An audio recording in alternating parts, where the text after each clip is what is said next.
특검. 지금 특검보 후보 추천을 일단 마무리가 됐는데 제일 걱정되는 게 좀 그거인 것 같아요. 뭐 특수통 검사들이 있다라거나, 그러니까 이제 특히 특검보 내지는 파견 검사 이런 사람들 중에 믿을 수 있겠냐?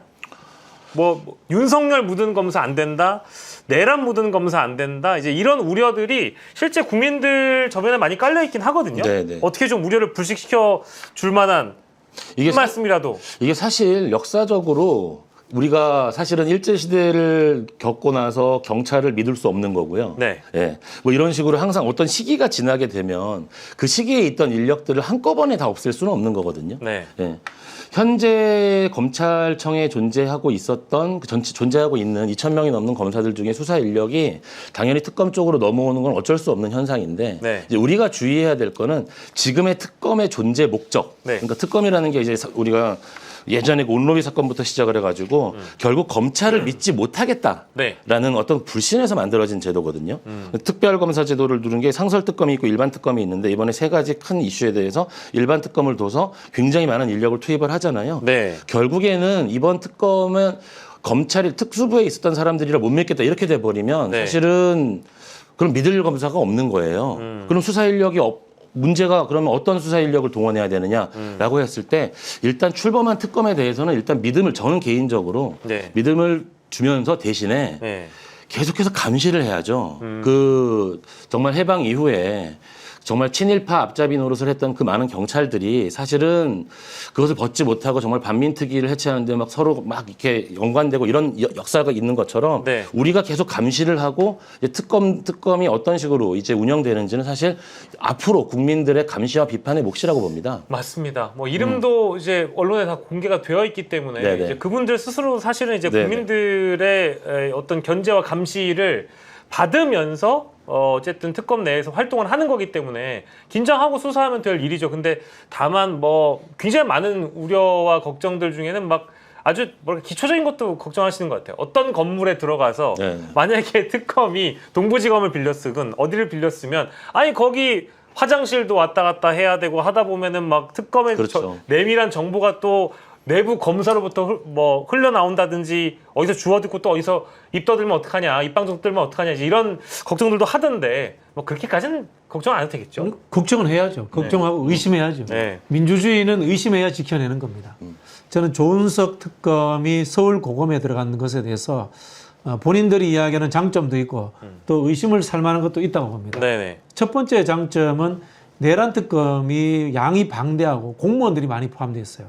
그리고 증거인멸도 굉장히 많이 됐을 겁니다. 그런 측면에서 특수수사라든가 공안수사를 많이 한 전문성이 있는 사람들의 도움을 많이 얻어야 된다. 현장에서 바로바로 얻어야 된다는 측면에서 네네. 검찰의 도움을 받을 수밖에 없다는 현실이 존재한다고 봅니다. 그리고 또 하나는 뭐 오히려 검찰에 들어감으로 인해서 네. 이 보안 문제를 해결할 수도 있다. 네. 뭐 그런 이야기를 하고 있습니다. 네네네. 의미 있는 이야기라고 봅니다. 네. 반대의 경우를 보면요. 또 두 가지 의심도 됩니다. 네. 첫 번째는 밀정이 스며들 수 있다. 뭐 그 얘기죠 대부분. 예, 그런 이야기를 할 수 있고요. 두 번째는 이게 더 저는 눈여겨봐야 된다고 보는데 우두머리는 잡고 쫄병들은 풀어주는 검찰과의 이 약속 대련 이런 우려 저는 존재할 수 있다고 봅니다. 예를 좀 들면은 쉽게 풀면 네. 거부가 머리를 내놓아라. 네. 검찰 보고 이런 이야기를 하는 겁니다. 예. 머리는 뭐냐? 윤석열, 심우정, 예. 뭐 김주연, 예. 박성재 예. 등 의혹이 있는 고위급들에 대한 정보들이라든가 증거 수사는 제대로 합니다. 예. 아주 강력하게 하면서 이 내란 과정이라든가 검찰 독재 과정에 있었던 하위직들의 행태는 묻어둔다.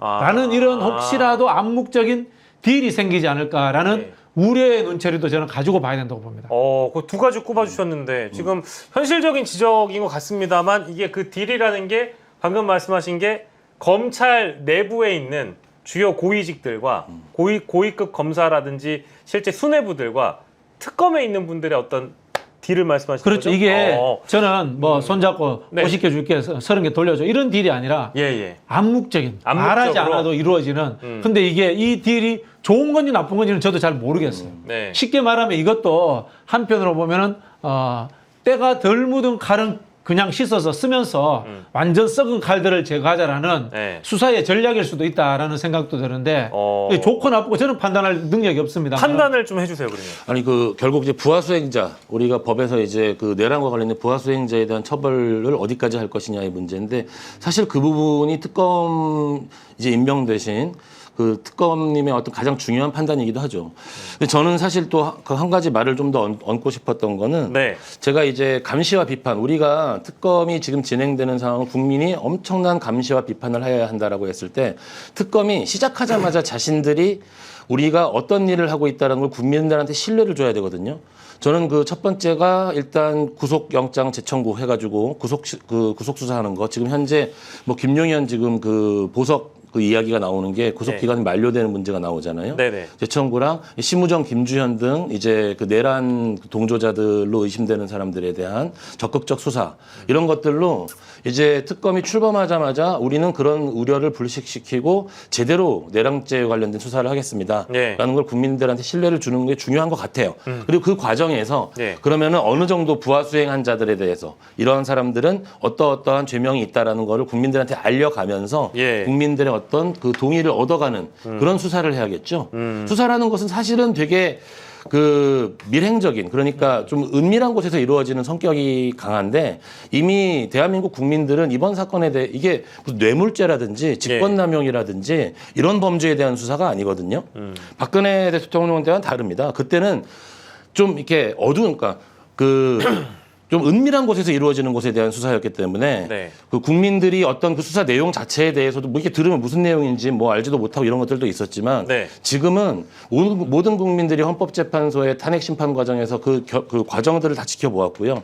따라서 조금 더 공개적이고 그리고 심지어 방금 조금 전에 말씀하셨던 것처럼 그 부하 수행자의 범위 정도까지도 네. 국민들이 납득할 수 있도록 좀 공개적인 그런 어떤 수사를 해 나가야 된다고 생각을 합니다. 예, 뭐 두 분 말씀 딱 들으면서 그럼 하나만 좀 정리해 보면은 지금 내란 특검이 제일 뭐 그 검사 수도 많을 거고 제일 중요한 뭐 내란 진압과 종식에 다다라야 되기 때문에 목적성을 두고 보면 굉장히 뭐 중요한 특검이죠. 근데 이제 조은석 특검이 뭐 박세현 서울고검장을 면담을 초기에 했다라든지 또 사무실을 원래 고검 얘기 나왔다가 또 동부지검 얘기가 다시 뒤덮었죠. 오늘 단독 기사 보니까 동부지검 얘기가 또 나오는 것 같더라고요. 뭐 어쨌든지 간에 이제 이게 뭐 검사 출신 혹은 이제 법조인들이 방송에 나와서 하시는 말씀 보면은 박세현 고검장이 심우정과 함께 살아남으려고 한다라는 뭐 이야기가 들린다 이런 얘기들도 막 하셔서 근데 그럴 가능성이라는 게 실제 있을까요? 글쎄요. 심우정 검찰총장이 살아남는다는 걸 국민들이 납득을 할 수 있을까요? 아니 절대 안 되죠. 네, 그거는 이번에 뭐 비화폰 얘기 네, 나왔으니까 안 되죠, 안 되죠. 특히 이번에 그 비화폰 얘기까지 나오고 해가지고 네. 이 부분은 뭐 국민 정서상 받아들일 수 없는 일이라고 저는 생각을 하고 있습니다. 네네. 알겠습니다. 자 그러면 그 공감 문제에 대해서 네네. 저는 3특검이 근처에 모여 있어야 된다는 생각이 들어요. 결국은 윤석열, 김건희라는 두 사람을 핵심 고리로 의해서 모든 사건들이 이어져 있기 때문에 네. 여기 갔다가 저기 갔다 빨리 돌릴 필요도 있고 네. 사실은 국민들의 알 권리 차원에서 기자들도 좀 편해야 돼요. 그런 차원에서 저는 3특검이 근처에 붙어 있는 것이 어떠냐라는 생각이 들고 예, 맞습니다. 조심스럽게 저는 광화문에 있는 정부 종합청사 추천드리고 싶어요. 거기 빈 공간 많을 거예요 아마. 예. 그 약간 좀 혼선을 빚고 있는 것 같은데 지금 이게 보도들도 좀 엇갈리곤 해서요.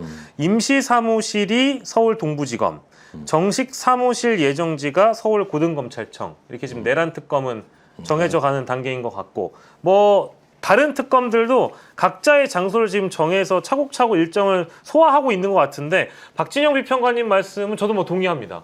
네. 실제로 그렇게 돼야 될 것 같긴 하거든요. 근데 3특검이 그 네. 정부 종합청사에 다 들어갈 수 있어요. 거기 세종으로서 부처이전하면서 빈 공간이 제법 있을 거예요. 네, 그러니까 다른 특검들의 경우에도 그 고민이 굉장히 깊어지고 있는 그런 상황인 것 같은데 저희가 다 정리가 되면 한번 다 소개해드릴까 하는데 이것도 그냥 보도 내용만 한번 설명만 드릴게요. 내란 특검은 검찰과 서울고검청사 사용을 협의하고 있고 최상병 특검은 서초동, 김건희 특검은 광화문 이렇게 되어 있다는 겁니다. 근데 이건 이제 수사의 언론 공보의 효율성을 놓고 봤을 때 아까 말씀 주신 거고 특검이 다 장소가 달라도 상관은 없어요, 변호사님? 그렇죠. 전혀 상관은 없죠. 상관없습니까? 예. 뭐 동부지검이랑 남부지검이 서로 멀리 있다 그래가지고 뭐 수사가 안 되는 아니 이번에 그 문재인 전 대통령님은 기소를 전주지검에서 했는데요. 뭐 사실은 그 수사의 어떤 장소라기보다는 네. 그 사실은 국민들에 대한 어떤 신뢰의 사인을 주느냐의 문제인데 그것 때문에 이제 고등검찰청에 들어가는 것이 예. 물론 그 안에서의 보안 문제 같은 거를 명확하게 처리하겠다라는 네. 이야기는 했지만 정말로 사람이 그 왔다 갔다 현관문에서 만나는 거고 네. 왔다 갔다 화장실에서 만나는 건데 그런 부분에 대한 어떤 투명성 이런 부분들에 대해서는 특검이 스스로 어떤 그 조심을 하는 모습을 보이면서 네. 그 결국에는 수사를 어떻게 하는지에 대한 결과로 보여야 되는 겁니다. 네, 네. 시작하자마자 구속영장 재청구 제가 말씀드린 것처럼 그런 어떤 적극적인 국민들에게 신뢰를 주는 수사가 필요하다고 저는 생각을 합니다. 예, 알겠습니다. 밀정은 늘 내부에 있습니다. 윤석열 밀정이 문재인 청와대에 있었습니다. 예. 그래요? 누군지는 말씀 안 해주실 거잖아요. 근데 윤석열 정부에도 민정수석이라기보다는 사실상의 국민이 바라봤을 때 이제 밀정수석이 있었던 거잖아요. 이제 김주현 씨 얘기도 이따 뒤에 할 수 있다면 할 건데, 자 일단은 김건희 특검 관련돼서 핵심적인 또 보도가 하나 나왔어요. 두 분 다 보셨겠습니다만은 JTBC 보도인데 육성이 담겨 있는 녹음 파일을 검찰이 재수사 과정에서 확보를 했다는 겁니다. 주가 조작 일당한테 이제 블랙펄 인베스트먼트 쪽이겠죠.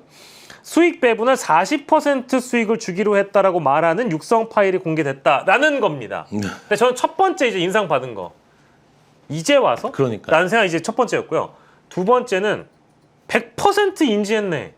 주가 조작에 대해서 인지했을 가능성이 너무 높다. 세 번째, 김건희는 그냥 구속이다. 이건 뭐 제가 잘 보고 있는 거죠. 네, 뭐 지금 본인이 그 병원으로 일시도피하신 것 같은데, 예, 가 계실 곳이 병원이 아니죠. 예. 병원이 아니라 이제 구치소에 계셔야 되는데, 그 지금 사실 이 정권이 바뀐 이후에 이렇게 터져 나오는 것들. 이야기를 들으면 네. 이 공직사회에서 또 이렇게 수사를 담당한 어떤 이런 기관들도 사실은 굉장히 좀 그 표현을 하자면 좀 비겁한 조직인 거죠. 얼마나 비겁합니까? 이게 사실은 오늘 갑자기 나왔을 리가 없잖아요. 그렇죠. 이게 재수사라고는 하는데 그 네. 전에 이미 네. 확보했을 가능성이 더 높은 거죠. 아니, 숙명여대 뭐 논문 관련된 거 취소하는 이야기라든지 네. 각종 이것들이 지금 요 며칠 사이에 막 쏟아져 나오면서 마치 과거의 잘못을 이제 우리가 바로잡겠다라고 나오는 것 같은데 충분히 과거에도 그 할 수 있었던 일을 지금 현재 네. 완전히 더 키워가지고 지금 일을 더 키운 거죠, 진짜로. 예. 저는 이거 윤석열 검찰총장 시절에도 있었을 거라고 봐요.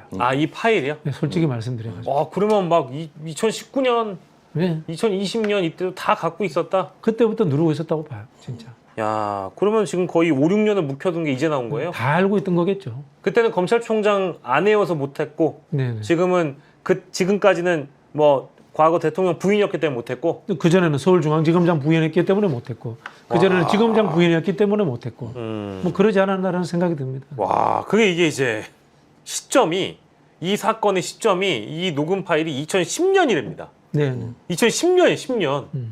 그럼 검찰은 아주 오랜 기간 이 녹음 파일을 확보했음에도 불구하고 이제서야 터뜨렸을 가능성을 박진영 비평가는 말씀을 해주셨는데 실제 그랬을 가능성이 있겠죠, 변호사님? 저도 뭐 저는 이제 그런 생각까지는 못 해봤어요. 네네네. 뭐 사실 뭐 이런 부분 잘 몰랐는데 갑자기 2010년에 한화가 몇 등이었는지는 궁금해지긴 했습니다. 궁금해지긴 했는데 네네네. 굉장히 오래전이라는 네. 것이 참 네. 뭐 이런 의혹 자체가 나온다는 것 자체에 검찰이 예. 차곡차곡 불신을 쌓아온 거죠. 예, 근데 지금 여기 녹음 파일에 보면 블랙펄 인베스트먼트 쪽에 수익 배분을 약속했다라는 거잖아요. 여기서 블랙펄이 나오잖아요. 예. 그러면 이게 또 어찌 보면 최혜병 특검 쪽하고도 연결될 그렇죠. 수 있는 그렇죠. 가능성이 있는 거잖아요. 그렇죠. 다 연결되는 거죠. 예.